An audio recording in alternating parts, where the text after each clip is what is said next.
నమస్తే, welcome to prime time debate. రాష్ట్రంలో పరిస్థితులు ఎలాగన్నా ఉండని, నేను మాత్రం చేయాల్సిన రాజకీయం చేస్తా అన్నట్టే ఉంది జగన్మోహన్ రెడ్డి పరిస్థితి. ఎందుకు అంటే మెడికల్ కాలేజీలు ప్రైవేటు పరం చెయ్యట్లేదు అని చెప్పి ప్రభుత్వం మొత్తుకుంటున్నా కూడా దీనిపైన కోటి సంతకాల సేకరణ అంటూ ఒక ఉద్యమం చేపట్టాడు. ఆ ఉద్యమం ఈరోజు పూర్తయిందని, అలాగే ఆ సంతకాల పత్రులు ఏవైతే ఉన్నాయో అవి గవర్నర్ దగ్గరికి తీసుకెళ్తున్నామని చెప్పి ఈరోజు ఆయన పార్టీ కార్యకర్తల నాయకులతో మీటింగ్ పెట్టి హడావుడి చేశారు. అయితే గవర్నర్ దగ్గరికి వెళ్లే ముందు వాటిని అంబేద్కర్ విగ్రహం దగ్గర పెడతారని, ఆ తర్వాత దీన్ని కోర్టులో కూడా సమర్పిస్తాం, సో దీని కోర్టు కూడా వెళ్తాం ఈ అంశంపై అని చెప్పి ఆయన ఒక మాట అయితే చెప్పడం జరిగింది. దీంతో పాటు మరి కూటమి ప్రభుత్వం గ్రాఫ్ పడిపోతుందని, ఇవ్వాల్సిన సంక్షేమ పథకాలు ఏమీ ఇవ్వట్లేదని గతంలో చెప్పిన మాటలు ఇప్పుడు చెప్తున్నారు. అసలు లేని దానికి ఒక ఉద్యమం అంటూ ప్రజల్లోకి దీన్ని తీసుకెళ్లడం కావచ్చు, మరి దీనిపైన గవర్నర్ దగ్గరికి వెళ్ళడం, ఈరోజు ఆయన మాట్లాడుతున్నటువంటి మాటలు ఎలా చూడొచ్చు అన్న విషయాలన్నీ ఈరోజు డిస్కస్ చేసే ప్రయత్నం చేద్దాం. మనతో పాటు డిబేట్లో పార్టిసిపేట్ చేయడానికి స్టూడియోలో ఉన్నారు సీనియర్ జర్నలిస్ట్ సత్యమూర్తి గారు, అలాగే మరో senior journalist doctor Durga Vadlamani గారు. నమస్కారం సార్. నమస్కారం మేడం. సత్యమూర్తి గారు, ఈరోజు మనం చూస్తే జగన్మోహన్ రెడ్డి గారు చాలా పెద్ద ఉద్యమం ఏదో చేపట్టినట్టు, ఆ ఉద్యమం చాలా సక్సెస్ అయిపోయినట్టు, చాలా గొప్ప ఏదో ఘనత సాధించినట్టు ఫీల్ అయిపోతున్నారు. సో గవర్నర్ని కలిసిన తర్వాత మళ్ళీ దీనిపైన కోర్టుకు వెళ్ళే అంశాన్ని కూడా మేము ఆలోచిస్తాము అని చెప్పి ఆయన అంటున్నారు. ఏంటి ఎలా చూడొచ్చు? ఒక పక్క చెప్పేది చెప్తున్నా కూడా మరి జగన్మోహన్ రెడ్డి గారు చేయాల్సింది చేస్తున్నారు. మీ ఉద్దేశం ఏంటి దీనిపైన? అంటే ఈ కోటి సంతకాలు లేదు, ఈ మెడికల్ కాలేజీల ఇష్యూ కొంచెం పక్కన పెట్టి మీకు ఒక చిన్న స్టోరీ ఒకటి చెప్తా. నేదురుమల్లి జనార్దన్ రెడ్డి అన్న పేరుని ఇవాళ జగన్మోహన్ రెడ్డి బయటికి తీసుకొచ్చాడు. నిజంగా ఈ జగన్మోహన్ రెడ్డి ఏం ఆలోచిస్తాడో, ఏం చెబుతాడో, ఏం చేస్తాడో అతనికే బ్రెయిన్ సింక్రనైజేషన్ ఉండదు. మెయిన్ పాయింట్ ఏంటి అంటే నేదురుమల్లి జనార్దన్ రెడ్డి ఈ మెడికల్ కాలేజీల విషయంలో ముఖ్యమంత్రిగా రాజీనామా చేయాల్సి వచ్చింది అని చెబుతూ తన చిన్న పుట్ట, తను చిన్నగా ఉన్న పుట్ట, తన బాల్యావస్థలో ఉన్న పుట్ట, అది జరిగింది ఎప్పుడు తెలుసా? 1992లో. 1992కి జగన్మోహన్ రెడ్డికి 22 ఏళ్ళు 23 ఏళ్ళు ఉంటాయి. చిన్న పిల్లాడని చెప్తున్నాడు. 22 ఏళ్ళు 23 ఏళ్ళు ఉంటాయి నా లెక్క ప్రకారం. ఆ జగన్మోహన్ రెడ్డి వచ్చి చెప్తున్నాడు, నా చిన్నప్పుడు అంటే 5వ సంవత్సరం 6వ సంవత్సరంలో ఉన్నట్టుగా తను, అంటే తన ఏజ్ని కూడా ఒక తప్పుగా చెప్పుకునే, రిప్రజెంట్ చేసుకునే వ్యక్తి ఈ జగన్మోహన్ రెడ్డి అని చెప్పటానికి నేను ఈ నేదురుమల్లి జనార్దన్ రెడ్డి ఇష్యూ చెప్తున్నా. నా చిన్నప్పుడు నేదురుమల్లి జనార్దన్ రెడ్డి ఉండేవాడు, ఆయన మెడికల్ కాలేజీల ఇష్యూలో రాజీనామా చేయాల్సి. నీ చిన్నప్పుడు కాదు, అప్పటికి నీకు 23 ఏళ్ళు. నీకు 23 ఏళ్ళైనా నీ జ్ఞానం వికసించలేదు అంటే నీకు ఇప్పుడు 53 అయినా నీ జ్ఞానం వికసించి ఉండదు. అంతే కదా? మరి ఆ విషయం నీకు అర్థం కావాలి కదా. నేదురుమల్లి జనార్దన్ రెడ్డి మీద, నేదురుమల్లి జనార్దన్ రెడ్డికి వ్యతిరేకంగా ఆ రోజున ఉద్యమం చేసిన వ్యక్తి మీ నాన్న వైఎస్ రాజశేఖర రెడ్డి. ఆయన ఉద్యమాలు అన్నీ మొత్తం అసంతృప్తి రెచ్చగొట్టి ఉద్యమం చేశాడు. ఇంకొకటి ఏంటంటే నేదురుమల్లి జనార్దన్ రెడ్డి స్వయంకృతం కూడా ఉంది ఇందులో. నేనేం కాదంటాల, నేనేమి ఒక పక్షపాతంగా ఒకే వ్యక్తి వైపు నేను చెప్పను. నేదురుమల్లి జనార్దన్ రెడ్డి ఫాల్ట్ ఎక్కడుంది అంటే ఆయన కొన్ని మెడికల్ కాలేజీలకి, ఇంజనీరింగ్ కాలేజీలకి పర్మిషన్ ఇచ్చి క్యాపిటేషన్ ఫీజుకి వీలు కల్పించాడు. అంటే ఈ కొంత డొనేషన్లు తీసుకోవటానికి వీలుగా ఆ కాలేజీలకి సౌకర్యాలు కల్పించాడు. అంటే క్యాపిటేషన్ ఫీజు అప్పటి వరకు ఒక నేరం అయితే ఆ నేరాన్ని ఈయన లీగలైజ్ చేశాడు. అంటే మీరు డబ్బులు తీసుకొని మెడికల్ సీట్లు ఇవ్వచ్చు అని చెప్పి ఆ బేసిస్ మీద ప్రైవేట్ మెడికల్ కాలేజీలు తీసుకొచ్చాడు, ప్రైవేట్ ఇంజనీరింగ్ కాలేజీలు తీసుకొచ్చాడు. అది ఇష్యూ అయింది. ఇష్యూ ఏంటి? జగన్మోహన్ రెడ్డి నేదురుమల్లి జనార్దన్ రెడ్డి క్యాపిటేషన్ ఫీజుకి వెసులుబాటు కల్పిస్తూ మెడికల్ కాలేజీలు, ఇంజనీరింగ్ కాలేజీలు తీసుకురావటం అనేది సమస్య. అంతే తప్ప మెడికల్ కాలేజీలు తెచ్చినందుకు నేదురుమల్లి జనార్దన్ రెడ్డి పదవి నుంచి దిగిపోలేదు. క్యాపిటేషన్ ఫీజు వసూలుకి అనుకూలంగా ఆయన వ్యవహరించినందుకు ఆయన మీద అవినీతి ఆరోపణలు వచ్చినాయి. క్లియర్ కట్గా నేను చెప్తున్నది మీరు అర్థం చేసుకోండి. క్యాపిటేషన్ ఫీజుకి అనుకూలంగా ఉన్నందుకు ఆయన కాలేజీలు, మెడికల్ కాలేజీలని ఆయనకి కావాల్సిన వాళ్ళకి, ఆయన కుటుంబ సభ్యులకి మెడికల్ కాలేజీలు ఇచ్చుకున్నాడు అన్న ఆరోపణ మీద ఆయన ముఖ్యమంత్రి పదవి నుంచి దిగిపోవాల్సి వచ్చింది. అది కూడా నీ తండ్రి చేసిన, అంటే రెచ్చగొట్టిన విధానం. అది ఓకే, అది పక్కన పెడదాం. అదే నేదురుమల్లి జనార్దన్ రెడ్డి, ఇప్పుడు నువ్వు చెప్పిన నేదురుమల్లి జనార్దన్ రెడ్డి ఎవరైతే ప్రైవేటు మెడికల్ కాలేజీలకి అనుమతులు ఇచ్చి అవినీతి ఆరోపణల మీద దిగిపోయాడో, ఆ నేదురుమల్లి జనార్దన్ రెడ్డి కొడుకు నేదురుమల్లి రామ్ కుమార్ రెడ్డి ఇప్పుడు నీ పార్టీలో ఉన్నాడు.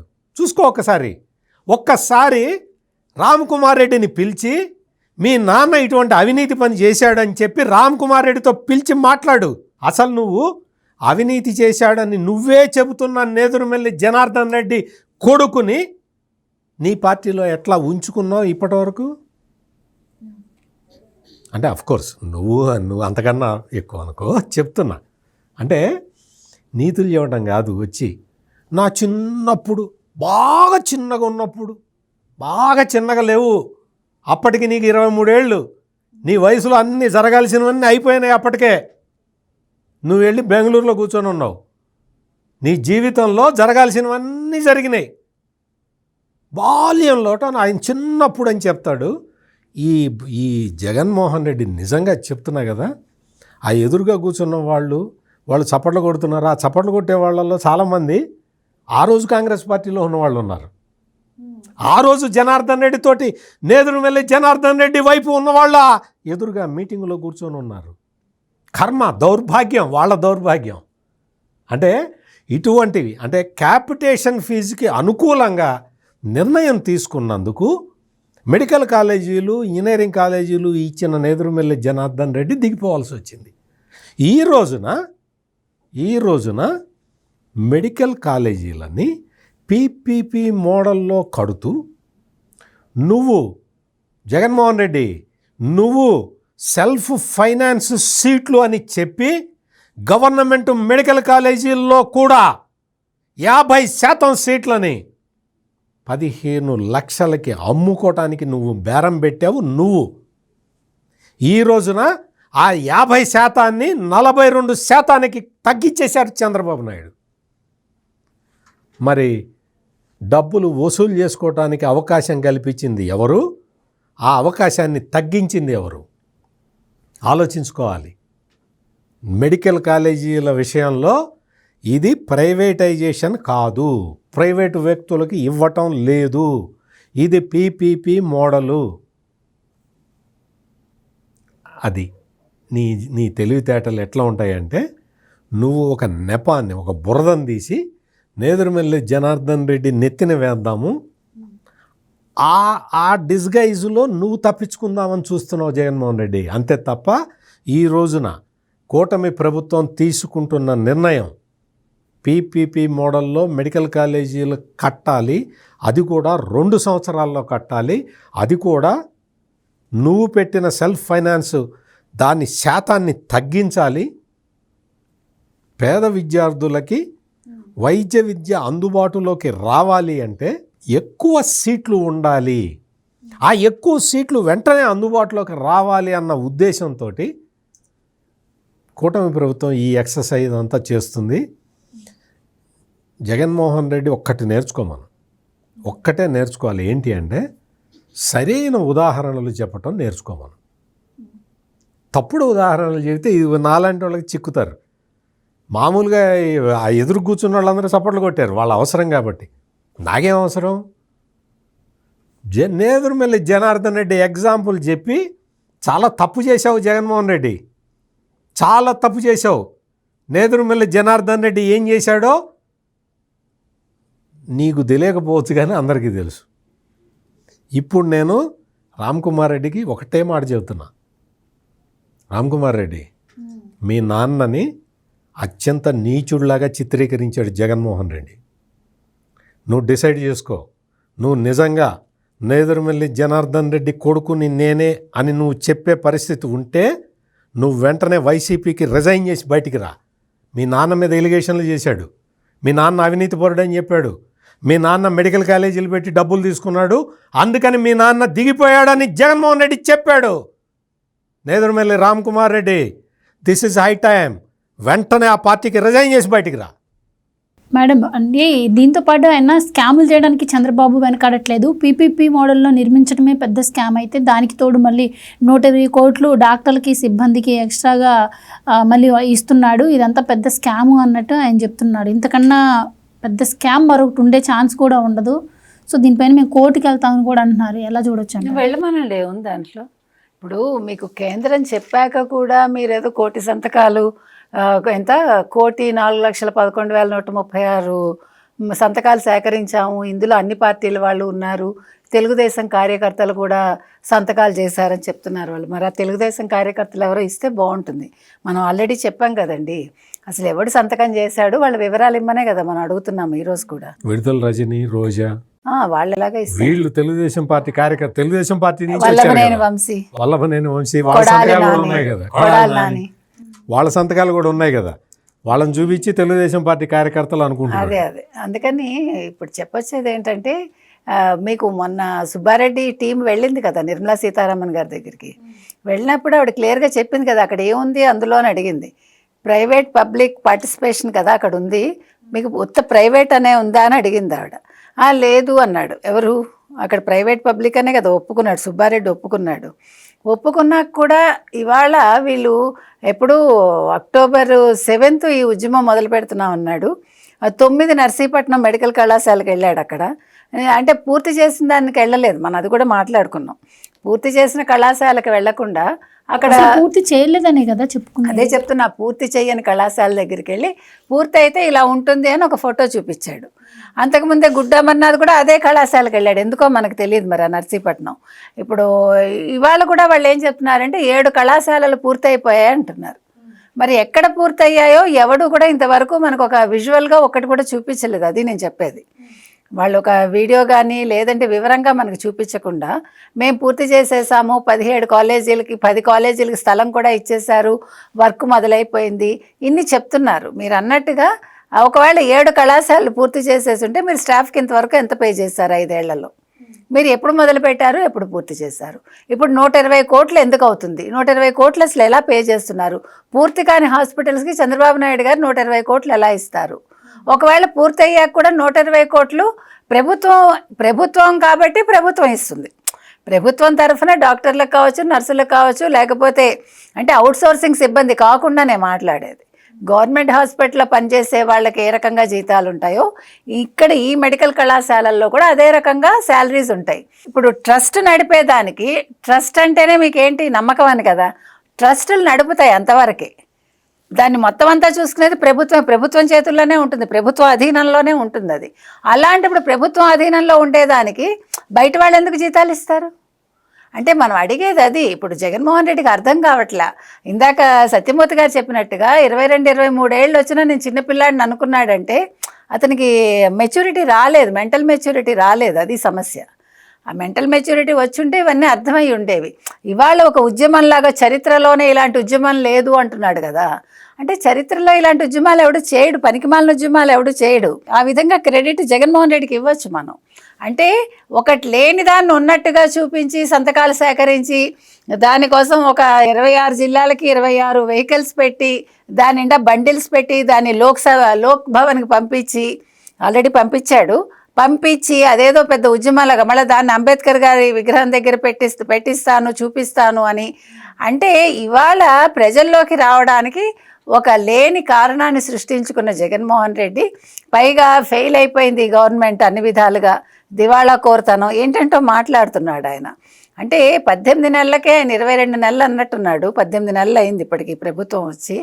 18 నెలల్లో పెట్టుబడిదారులు మీరు పెంచి పోషించడం కాదు. ఇందాక వాళ్ళందరూ మాట్లాడుతున్నారు ఏంటో మరి.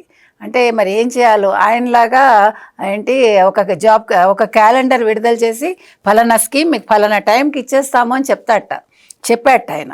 అలా చెయ్యాలట. అంతేగాని మీరు సంక్షేమ పథకాలు ఇవ్వలేదు, సూపర్ 6 ఇవ్వలేదు, తర్వాత ఉచిత బస్సు ఇచ్చి అనవసరంగా ఇబ్బంది పెడుతున్నారు ప్రజల్ని, వాళ్ళందరూ రకరకాలుగా ఇవాళ మాట్లాడారు. అంటే నేను ఎందుకు చెప్తున్నానంటే ఇవన్నీ అండి, అవగాహన రాహిత్యంతో మాట్లాడే వాళ్ళకి మనం ఏం చెప్పినా చెవికి ఎక్కదు. ఇప్పుడు వాళ్ళకి మీరు నిర్మలా సీతారామన్ లాంటి వాళ్ళు చెప్తేనే ఎక్కలేదంటే షీఈ్ హైలీ ఎడ్యుకేటెడ్. ఆవిడ ఆర్థిక మంత్రిగా 8వ ఆవిడ బడ్జెట్ ప్రవేశపెట్టారు. ఇంకా ఆర్థిక మంత్రి చెప్తే కూడా వాళ్ళ బుర్రలకు ఎక్కలేదంటే ఇంకెవరు చెప్తే ఎక్కుతుంది? ఎవరు చెప్పినా ఎక్కదు. కాబట్టి వాళ్ళ అజ్ఞానానికి మనం చింతించాలి తప్ప, సరే మీరు చేసుకోండి, ఇప్పుడు పేపర్లు వేస్ట్ చేశారు మీరు. నా బాధ ఏంటంటే ఒక పేపర్ తయారవడానికి లేదు ఒక బండిల్ తయారవడానికి ఎన్ని చెట్లు నరకాలి? అన్ని చెట్లు నరికి తయారయ్యే పేపర్ని మీరు ఇవాళ ఈ రకంగా వృధా చేశారని బాధపడుతున్నా. అంతే తప్ప ఇప్పుడు ఈ ఉద్యమం వల్ల వాళ్ళకి కలిసి వచ్చేది లేదు. జగన్మోహన్ రెడ్డి నేను ప్రజల్లో ఉంటున్నాను అనుకుంటున్నాడేమో. ఆయన ఇవాళ కనిపించాడు, మళ్ళీ మాయమైపోతాడు, అలాగే అలహంకకి వెళ్ళిపోతాడు. ఈ చుట్టూ ఉండే వాళ్ళకి అది అర్థం కావట్లే.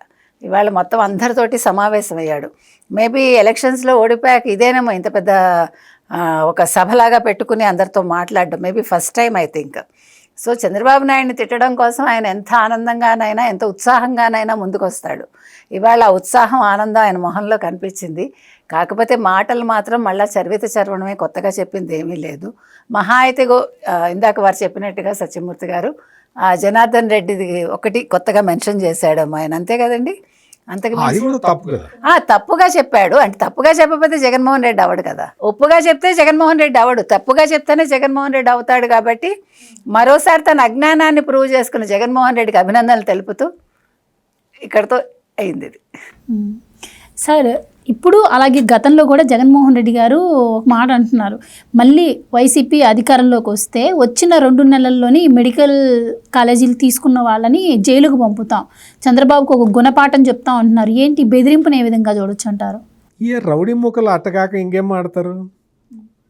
ఎవరైనా సామరస్యంగా నీకు ఇప్పుడు నువ్వు చెప్పే ఆర్గ్యుమెంట్లో పస ఉంటే నువ్వేం చేయాలి? నువ్వు ఆర్గ్యుమెంట్ చెప్పాలి, ఇది తప్పు, ఇది కరెక్టు, ఈ ప్రొసీజర్లో పోవాలి అని నువ్వు చెప్పు. గవర్నమెంట్ లేదు నిన్ను కాదని నిర్ణయం తీసుకుంటే నువ్వు ఇప్పుడు నేను సంతకాలు అసలైన ఇంకో విషయం, 1 కోటి సంతకాలు అన్నాడు కదా, 1 కోటి సంతకాలు పెట్టడానికి ఎన్ని పేపర్లు కావాలి? ఒక్కసారి మీరు చెప్పండి. ఇన్ని ట్రక్కుల్లో అయితే పేపర్లు వేస్ట్ చేస్తున్నాడు అంటారా? ఇన్ని ట్రక్కుల్లో ఇంత ఒక హడావిడి చేసి 1 కోటి సంతకాలు, నేననేది 1 కోటి కాగితాలు కాదు కదా, సంతకమే కదా.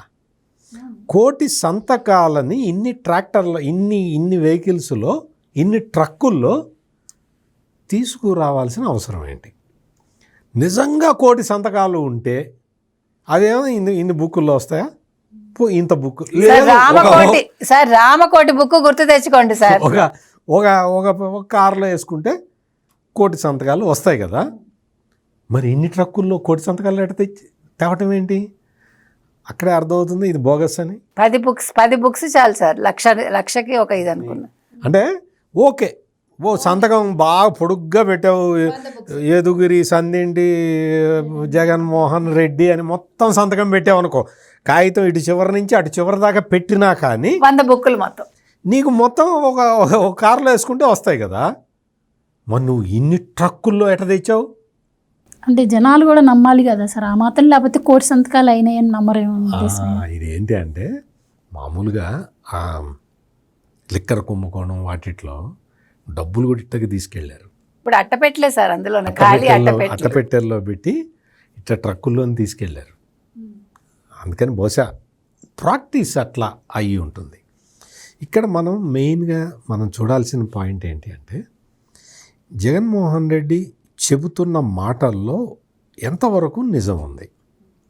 నిజం ఏంటి నిజం అంటే దీన్ని కనుక మనం ప్రైవేటు వ్యక్తులకి గవర్నమెంట్ ఇస్తూ ఉంటే నా వరకు చెప్తున్నా నేను కూడా సపోర్ట్ చేయను. అంటే గవర్నమెంట్ మెడికల్ కాలేజీలు గవర్నమెంట్ సెక్టార్లో ఉన్నవి ప్రైవేట్కి ఎట్లా ఇస్తారండి అని అడగచ్చు. ఇక్కడ ఇస్తున్నది ప్రైవేట్ కాదు, ఇది పబ్లిక్ ప్రైవేట్ పార్ట్నర్షిప్ పీపీపీ మోడల్లో ఇస్తున్నారు. ప్రభుత్వ వైద్య కళాశాలలు ఏ విధంగా ఉన్నాయో మనం చూస్తూ ఉన్నాం, ప్రైవేట్ అంతకన్నా ఇదిగా ఉన్నాయి. మామూలుగా మెడికల్ కాలేజీల్లో ఇది వరకు అంటే ఒక 10 సంవత్సరాల కింద వరకు కూడా చాలా మెడికల్ కాలేజీలలో కెడావర్ చూపిస్తారు. కెడావర్ అంటే ఒక డెడ్ బాడీ, దాన్ని జనరల్గా డెడ్ బాడీ అనరు వైద్య భాషలో, ఎందుకంటే వాళ్ళకి అది ఒక ఆబ్జెక్ట్, అంటే దాని మీద వాళ్ళు ఆపరేట్ చేసి ఇచ్చేసి నేర్చుకుంటారు, అందుకని దాన్ని కెడావర్ అంటారు. ఆ కెడావరు 10 సంవత్సరాల కిందట మెడికల్ కాలేజీలలో దాన్ని చూపించి ప్రొఫెసర్లు చెప్పేవాళ్ళు. ఇప్పుడు ఏం చేస్తున్నారో తెలుసా, ఒక బొమ్మ తీసుకొచ్చి పెట్టి ఆ బొమ్మలో అవి స్క్రూ తిప్పి అది తీసి ఇది ఇట్టుంది, కడుపు లోపల ఇట్టుంటుంది, ఇది ఇట్టుంటుంది, ఇది పెద్ద ప్రయోగం, ఇది చిన్న ప్రయోగం అని చెప్తున్నారు. అంటే ఏంటి, వైద్య విద్యలో స్టాండర్డ్స్ తగ్గిపోతూ ఉన్నాయి. వైద్య విద్యలో స్టాండర్డ్స్ పెంచాల్సిన అవసరం ఉన్నది. మరి ఈ జంక్చర్లో మనం మామూలుగా ఈ బొమ్మలే పెట్టి చెప్పే పద్ధతి తీసుకురావాలా, లేదు అల్ట్రా మోడర్న్ ఎక్విప్మెంట్లు అన్నీ తీసుకొచ్చి మనం మంచి ఫ్యాకల్టీస్ని పెట్టుకొని వాళ్ళకి కరెక్ట్గా విద్యాబుద్ధులు నేర్పితే వాళ్ళు ఆ తర్వాత వచ్చి మానవ జీవితాలతోటి వాళ్ళు ప్రయోగాలు చేయాలి కదా. అంటే ఎంత స్టాండర్డ్స్ ఉండాలి, అటువంటి స్టాండర్డ్స్ తీసుకొద్దాము మెడికల్ ఎడ్యుకేషన్లో అని చెప్పి ఆలోచనతోటి ఈ పీపీపీ మోడల్ తీసుకొచ్చి స్వలాభాపేక్ష లేని ట్రస్టులకి వీటిని అప్పగిస్తున్నారు. ప్రాఫిటబుల్ ట్రస్టులు కాదు ఇవి, నాన్ ప్రాఫిటబుల్ ట్రస్టులకి వీటిని అప్పగిస్తున్నారు. 33 సంవత్సరాల తర్వాత ఈ ఆస్తి, ఈ బిల్డింగులు, ఈ ఎక్విప్మెంటు మొత్తం అంతా కూడా గవర్నమెంట్కి అప్పగించి ఆ ట్రస్ట్ వాళ్ళు వెళ్ళిపోవాలి. ఇది పీపీపీ మోడల్. నీకు ఏంటి నష్టం జగన్మోహన్ రెడ్డి, నీకు అసలు తెలుసా అక్కడ ఏం జరుగుతుందో తెలుసా? నీకు 33 సంవత్సరాల పాటు బిల్ట్ ఆపరేట్ ట్రాన్స్ఫర్ మోడల్లో ట్రస్ట్ టేకప్ చేసే హాస్పిటల్ మళ్ళీ గవర్నమెంట్కు వచ్చే హాస్పిటల్ని నువ్వు ఎందుకు చెడగొడుతున్నావు? గవర్నమెంటు ఇప్పటి వరకు ల్యాండ్ ఒక పునాదుల వరకు వేసిన బిల్డింగు తప్ప ఇంకేమీ ఇవ్వదు, మిగతాదంతా వాళ్ళే చేసుకోవాలి. What is Jaganmohan Reddy's problem? నువ్వు కట్టలేదు, నీకు చేతగాలేదు, నువ్వు ఇప్పుడు చంద్రబాబు నాయుడు కడుతుంటే నువ్వు చూడటలేదు, నువ్వు చూడలేకపోతున్నావు, దాన్ని ఎట్లయినా ఆపాలనుకుంటున్నావు. అందుకనే ఆ సందర్భంగానే ఎవరన్నా వస్తే జైల్లో వేస్తా అని చెయ్యి, నీకు చేతైంది నువ్వు చేసుకో. అంటే చంద్రబాబు గారు కూడా ఈ మధ్య పదే చెప్తున్నారు, మళ్ళీ పెట్టుబడిదారులు రావాలంటే భయపడుతున్నారు, ఆ భూతాన్ని తరిమేసాం, పాతి పెట్టేసాం, మళ్ళీ రారని చెప్తున్నాను. మళ్ళీ అలాంటి టైంలో ఇప్పుడు వచ్చి మళ్ళీ బెదిరింపు వ్యాఖ్యలు. నేను అదే చెప్తున్నా, ఈ భూతం మామూలుగా బాటిల్లో పెట్టి బిరడా పెడితే ఉండే భూతం కాదు. ఈ భూతం చాలా పెద్ద భూతము. అందుకని ఈ భూతాన్ని ఇప్పుడు జగన్మోహన్ రెడ్డిని అరెస్ట్ చేయాలంటే కరెక్ట్ గంట పని చంద్రబాబు నాయుడికి, 1 అవర్లో ఎత్తి అవతల పడేయచ్చు. కానీ ఎందుకు చేయటం లేదు అంటే పబ్లిక్ తెలుసుకోవాలి, పబ్లిక్ జగన్మోహన్ రెడ్డి నైజాన్ని అర్థం చేసుకోవాలి, పబ్లిక్ జగన్మోహన్ రెడ్డి చేస్తున్న చర్యల్ని అర్థం చేసుకోవాలి, పబ్లిక్ జగన్మోహన్ రెడ్డి చెబుతున్న అబద్ధాలని విశ్లేషించుకోవాలి. ఆ ప్రాసెస్ అంటే డెమోక్రటిక్ ప్రాసెస్కి చంద్రబాబు నాయుడు విలువిస్తున్నాడు. కాబట్టి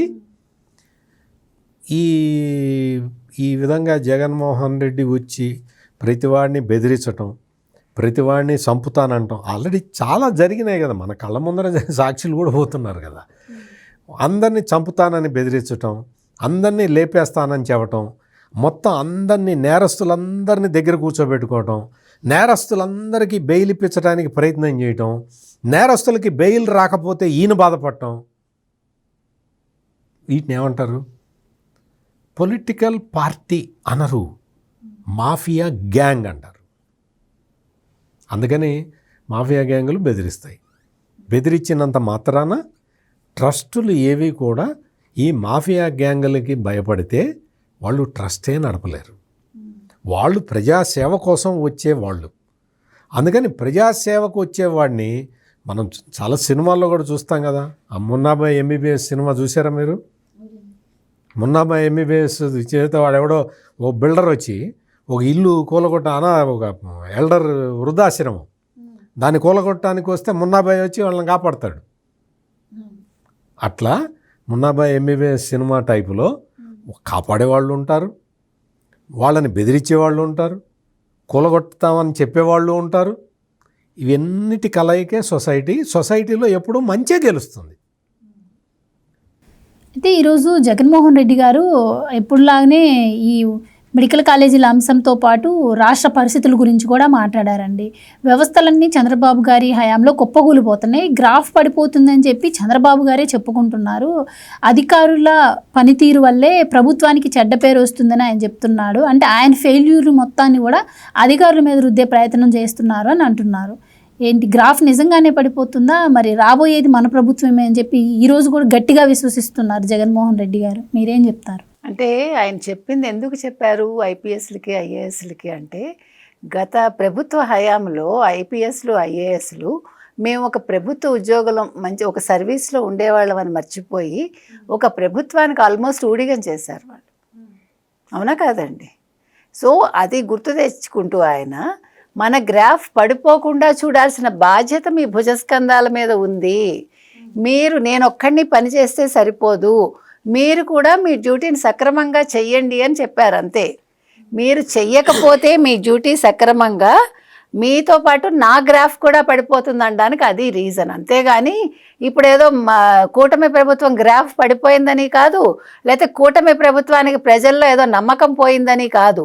అంటే ఇందాక మనం మాట్లాడుకున్నట్టుగా జగన్మోహన్ రెడ్డి గారు ప్రతి మాటని తనకు అనుకూలంగా ఎలా మార్చుకుంటాడు అనేదానికి ఇది ఒక గొప్ప ఉదాహరణ అన్నమాట. అంతే. ఇప్పుడు చంద్రబాబు నాయుడు గారు ఏ కాంటెక్స్ట్లో మాట్లాడారు, ఎందుకు మాట్లాడారు, ఎలా మాట్లాడారు అనేది తెలుసుకోకపోతే దాన్ని ఎలా వక్రీకరించవచ్చు అనేది సాక్షి వాళ్ళ దగ్గర, జగన్మోహన్ రెడ్డి దగ్గర తెలుసుకోవచ్చు మనం. అంతే కదా? కాబట్టి ఇప్పుడు చెప్పొచ్చేది ఏంటంటే, ఇది ఆయన గ్రాఫ్ పడిపోతుంది అన్నది ఇక్కడ తెలుగుదేశం గ్రాఫ్ పడిపోయిందని కాదు, అంతకంటే అదెవరు జనసేన గ్రాఫ్ పడిపోయిందని కాదు, బీజేపీ గ్రాఫ్ పడిపోయిందని కాదు. కాబట్టి మీరు దాన్ని వక్రీకరించేసి ఇంకే ఉంది 18 నెలలకే ఈ ప్రభుత్వం పని అయిపోయింది, ఇంకా 3 ఏళ్ళు వీళ్ళు ఎలా గడుపుతారో, ఇప్పుడు మేము ఉద్యమం మొదలు పెట్టేస్తాము, వీళ్ళని దింపేస్తామన్న లెవెల్లో వాళ్ళు మాట్లాడుతున్నారు. నెంబర్ 1. నెంబర్ 2, ఇంకా నెక్స్ట్ మేమే మళ్ళా వస్తాము. ఇందాక మీరు అన్నారు 2 నెలల్లో వాళ్ళని అరెస్ట్ చేసేస్తాం. అరెస్ట్ చేద్దామా, చంపుదామా, కొడదామా, ఈ రాష్ట్రాన్ని లూటీ చేద్దామా అని తప్ప, మేము వస్తే ఈ మెడికల్ కళాశాలల్ని పోనీ ప్రభుత్వ కళాశాలలుగా మారుస్తామనొచ్చు కదా. ఇప్పుడు మీకు 5,000 కోట్లు ఇచ్చారండి మీ హయాంలో, మీరు సెంట్రల్ గవర్నమెంట్ నుంచి తెచ్చుకున్నారు కదా. 5,000 కోట్లు మీరు ఎన్ని కళాశాలలకు ఖర్చు పెట్టారు? మెడికల్ కళాశాలలకి చెప్పమనండి జగన్మోహన్ రెడ్డిని. 760 కోట్లు ఖర్చు పెట్టారు కదా వాళ్ళు. మిగతా డబ్బు ఏమైందో చెప్పమనండి. మరి ఇప్పుడు ఇవాళ నువ్వు మాట్లాడుతున్నావు కదా మెడికల్ కళాశాలల గురించి, మరి దానికి వివరణ ఎందుకు ఇవ్వలేదు జగన్మోహన్ రెడ్డి? నువ్వు నీ హయాంలో కట్టేశాను అంటున్నావు. ఇవాళ కనీసం నువ్వు ఇగో ఈ కళాశాల నేను పూర్తిగా కట్టాను, కావాలంటే చూసుకోండి, ఇంతమంది స్టాఫ్ ఉన్నారని ఇవాళ నువ్వు ఒక్క ఫోటో చూపించావా? నువ్వు ఒక వీడియో చూపించావా? నువ్వు 17 కళాశాలలు నీ సొంతమేం కాదు. 17 కళాశాలలు నువ్వేం తీసుకురాలే, కేంద్ర ప్రభుత్వం ఇచ్చింది. అందులో నువ్వు ఇంకా తెలియట్లేదేమో నీకు. పీపీపీ మోడల్లో ఛత్తీస్గఢ్లో నడుస్తున్నాయి, కళాశాలలు కడుతున్నారు. తమిళనాడు అనుసరిస్తానంటుంది, గుజరాత్ కూడా 9 కళాశాలలు కడతానంటోంది. మీకు ఆల్రెడీ మధ్యప్రదేశ్లో ఉంది, కావాలంటే మొత్తం స్టేట్స్ వైజ్ చూసుకోమనండి. వాళ్ళకి అర్థమవుతుంది ఎన్ని కళాశాలలు. వైసీపీ హయాంలో ఈ మెడికల్ కాలేజీల అంశంలో పెద్ద స్కామే జరిగి ఉంటుందేమో, ఎందుకంటే వీళ్ళు చేస్తున్న హడావుడు చూస్తే అలానే అనిపిస్తోంది. ఇప్పుడు దీనిపైన కూడా ఎంక్వైరీ చేస్తే వీళ్ళు చేస్తున్న ప్రచారాలకు ఒక పునిస్టాప్ పడే అవకాశం ఉండొచ్చు అంటారా? ఖచ్చితంగా. అదే ఇందాక 5,000 కోట్లు అన్నాను కదండి టోటల్ కేంద్ర ప్రభుత్వం ఇచ్చింది, వీళ్ళు ఖర్చు పెట్టింది. దీని మీద నిజంగానే ఒక ఎంక్వైరీ వేస్తే ఇవాళ వాళ్ళు మాట్లాడిన మాటలకు ఒక పులి స్టాప్ పడుతుంది. ఎందుకంటే అసలు ఎంత తిన్నారు వీళ్ళు, ఎంత ఖర్చు పెట్టారు, అసలు ఏ కళాశాల పూర్తి చేశారు, పులివెందులు నిజంగా పూర్తయిందా లేదా, పులివెందుల చంద్రబాబు నాయుడు ఆపేశారని వాళ్ళు ప్రచారాలు చేస్తున్నారు కదా, వీటన్నింటికీ ఒక తెర పడుతుందండి. మొత్తం మీద మీరు చూసుకుంటే వీళ్ళకి ఈ పీపీపీ మోడల్లో ఈ మెడికల్ కళాశాల కట్టిస్తే రేపొద్దున, అంటే వాళ్ళు అనుకోవడం, ఇది నా మాట కాదు, వాళ్ళు అనుకునేది ఏంటంటే రేపొద్దున మనం మళ్ళా అధికారంలోకి వస్తే మనం తినటానికి ఉండదు, అది వాళ్ళ సమస్య. అందుకని ఎప్పుడో మేము వస్తామనే ఒక ఉద్దేశంతో ఇవాళ వీళ్ళు ఈ అంశాన్ని ఎన్నుకోవటం జరిగింది. రెండోది, వాళ్ళకి ఇవాళ ప్రభుత్వం మీద నిందలు వేయడానికి ఏదీ లేదు అక్కడ. మీకు సూపర్ 6 అమలైపోయాయి, టైంకి జీతాలు అందుతున్నాయి, అన్నీ జరుగుతున్నాయి. కాబట్టి ఈ అంశాన్ని వాళ్ళు వెతుక్కుని ఇందులో లూప్ హోల్స్ కోసం వాళ్ళు చూస్తున్నారు. ఆ చూడడంలో వాళ్ళు కూటమి ప్రభుత్వాన్ని ఎండగడుతున్నాం అనుకుని ఇవాళ వాళ్ళ స్కామ్ను వాళ్ళు బయట పెట్టుకున్నట్టుగా నాకు అర్థమవుతుంది. కాబట్టి ఇవాళ వాళ్ళు అసలు వాళ్ళ హయాంలో కట్టించిన మెడికల్ కళాశాలలన్నీ వాళ్ళు ఎంత ఖర్చు పెట్టారు, ఏ స్కామ్ జరిగింది అనే దాని మీద ఒక విచారణ కమిటీ కూటమి ప్రభుత్వం వేస్తే బాగుంటుంది. ఇంకొకటి ఏంటి అంటే, ఇంకో పెద్ద ఇదేంటంటే, మీకు ఒక పేపర్ కటింగ్ చూపిస్తాను. మెడికల్ కాలేజీల ప్రైవేటీకరణ వెనక చంద్రబాబు 1,00,000 కోట్ల దోపిడీ. 1,00,000 కోట్ల దోపిడీ. ఇది ఎవరంటే గుడివాడ అమర్నాథ్, గోరంట్ల మాధవ్, అరుణ్ కుమార్. అసలు మెడికల్ కాలేజీలకి కేంద్రం ఇచ్చింది ఎంత, జగన్మోహన్ రెడ్డి ఖర్చు పెట్టింది ఎంత, ఇప్పుడు కనకదుర్గ గారు చెప్పింది అదే. దీని మీద ఇమ్మీడియట్గా ఒక రాష్ట్ర ప్రభుత్వం ఒక కమిషన్, ఎంక్వైరీ కమిషన్ని వెయ్యాలి. ఆ తర్వాత ఈ జగన్మోహన్ రెడ్డి వీటి మీద ఎన్నెన్ని అప్పులు తీసుకొచ్చాడు, ఈ మెడికల్ కాలేజీలు కడతాను అని చెప్పి ఎంత అప్పు తీసుకొచ్చాడు, దాని మీద విచారణ జరపాలి. మూడో విషయం ఏంటి అంటే, నేను ఉదాహరణ కూడా చెప్తా. బాపట్ల మెడికల్ కాలేజీకి స్థలం ఇవ్వటానికి వైఎస్ఆర్ కాంగ్రెస్ పార్టీ నాయకులు పెద్ద కుంభకోణం చేశారు. దాదాపు 20-30 కోట్ల రూపాయల కుంభకోణం అది. అంటే కారు చౌకగా భూమిని అక్కడ పేద రైతుల దగ్గరని వాళ్ళని కొట్టి, వాళ్ళని ఎళ్ళగొట్టి ఆ ల్యాండ్ని రాయించుకొని ఆ ల్యాండ్ని తీసుకొచ్చి గవర్నమెంట్కి అమ్మామని చెప్పి ఒక 20 కోట్లు 30 కోట్లు కొట్టేశారు బాపట్ల మెడికల్ కాలేజ్. మాట్లాడాం సార్ మనం, నేను ప్లేస్తో సహా చెప్తున్నా. దీని మీద ఖచ్చితంగా విచారణ జరిపించాలి. ఇవే కాకుండా మీకు పల్నాడు మెడికల్ కాలేజీ పిడుగురాళ్ళ దగ్గర ఉన్న ఆ మెడికల్ కాలేజీకి సంబంధించి కూడా అక్కడ ఆ జిల్లాకి సంబంధించిన నాగార్జున యాదవ్ ఎవరో ఉన్నారు, ఒక అతను అధికార ప్రతినిధి, అతను కొన్ని ఎలిగేషన్లు చేశాడు. విజ్ఞాన్ వాళ్ళు దీన్ని కబ్జా పెట్టడానికి ఇట్లా చేస్తున్నారు అని చెప్పి. విజ్ఞాన్ వాళ్ళు అంటే నరసరావుపేట ఎంపీ లావు శ్రీకృష్ణదేవరాయలు. లావు శ్రీకృష్ణదేవరాయలు దీని మీద పూర్తిగా మాకు అటువంటి ఇది లేదు, మాకు ఆ ట్రస్ట్ లేదు, మాకు అటువంటి అర్హత లేదు, వైద్య విద్యలో అనుభవం ఉన్న ట్రస్ట్ అయితేనే దీనికి ఎలిజిబుల్ అవుతుంది, మాకు వైద్య విద్యలో అనుభవం లేదు కాబట్టి మేము దీనికి అప్లై చేయము అని క్లారిఫికేషన్ ఇచ్చినా కానీ అదే ఆరోపణలు చేస్తున్నారు. అందుకని ఇటువంటి విషయాలన్నిటి మీద ఎంక్వైరీ కనుక, ఖచ్చితమైన ఎంక్వైరీ ఇమ్మీడియట్గా రాష్ట్ర ప్రభుత్వం ఇనిషియేట్ చేయాలి. దీని మీద ఇమ్మీడియట్గా అసలు బడ్జెట్ ఎంత, మెడికల్ కాలేజీల నిర్మాణానికి ప్రభుత్వం ఎంత ఖర్చు పెట్టింది ఇప్పటి వరకు, ఇంకా ఎంత కావాలి, దాన్ని ఇప్పుడు 5 మెడికల్ కాలేజీలకు మాత్రమే ఈ పీపీపీ మోడల్లో మీరు టెండర్లు ఆహ్వానించారు. దీంట్లో 1,00,000 కోట్ల దోపిడీ చేయటం సాధ్యమవుతుందా కాదా? ఇక్కడ ఇంకొక చిన్న పాయింట్, మీరు చెప్పింది కరెక్ట్. అంటే గతంలో వాళ్ళు 1,00,000 కోట్లు తినేశారు, అది కూడా ఇప్పుడు బయటికి రావాలి మరి, ఎందుకంటే వాళ్ళ అనుభవంతో చెప్తున్నారా అని. ఈ 1,00,000 కోట్ల దోపిడీ అనే ఈ పేపర్ రాసిన ఈ దీని మీద, ఈ వార్త మీద, ఈ వ్యక్తులు చెప్పిన విషయాల మీద ఖచ్చితంగా క్రిమినల్ చర్యలు తీసుకోవాల్సిన అవసరం ఉంది. ఇమ్మీడియట్గా రాష్ట్ర ప్రభుత్వం దీని మీద ఈ వార్తకి సంబంధించి రియాక్ట్ కావాల్సిన అవసరం ఉంది. వీళ్ళ మీద క్రిమినల్ కేసులు పెట్టాల్సిన అవసరం ఉంది.